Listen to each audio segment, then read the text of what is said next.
नमस्कार शेतकरी मित्रांनो, सलोखा योजनेला आणखी 2 वर्षांची मुदत वाढ मिळालेली आहे।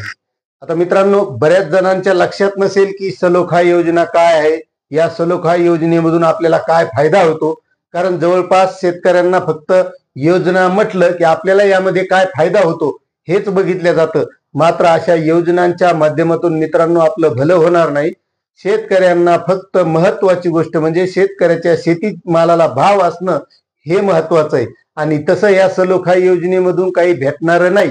मात्र जर तुमचे काही जमिनीचे वांधे भानगडी कुटाणे असतील, याचं त्याला गेलं त्याचं याला गेलं, ह्या धुऱ्यापासून इकडे याचं त्या धुऱ्यापासून तिकडं त्याचं नावावर याच्या वाहतूक ते तिसऱ्याच्या नावावर, अशा जर भानगडी असत्या तर त्यासाठी ही सलोखा योजना आहे। मग आता ही सलोखा योजना आपल्याला समजून घ्यायची। तत्पूर्वी तुम्हाला एक विनंती आहे की तुमचं आपल्या या वेणुगंगा टेक या YouTube चॅनल मध्ये स्वागत आहे। आणि तुम्ही जर आपल्या चॅनलवर नवीन असाल तर चॅनलला सबस्क्राईब करा, व्हिडिओला लाईक करा आणि हा व्हिडिओ ज्यांना गरज असेल त्यांना नक्की शेअर करा।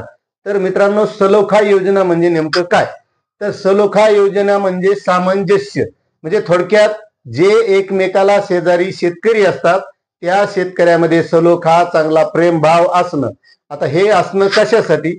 तर बऱ्याच शेतकऱ्यांचं असतंय काय, समजा 2 भाऊ असतात, 2 भाऊ जर वायली निघल्याच्या नंतर ते फक्त जमिनीमध्ये सरळ बाण टाकतात आणि इकडची जमीन तुला इकडची जमीन तुला तलाठ्याकडे जातात आणि आपापल्या नावावर करून घेतात। पण काही दिवसानं होतंय काय, जी जमीन वाहत आहे ती दुसऱ्याच्या नावावर असते आणि दुसरा वाहतो ती आपल्या नावावर असते। मग या जमिनीमध्ये वाद होत असतात कधी कधी। तर त्यामुळे अशी जमीन जर असेल तर ती आपण आपल्या नावावर करून घेता येते।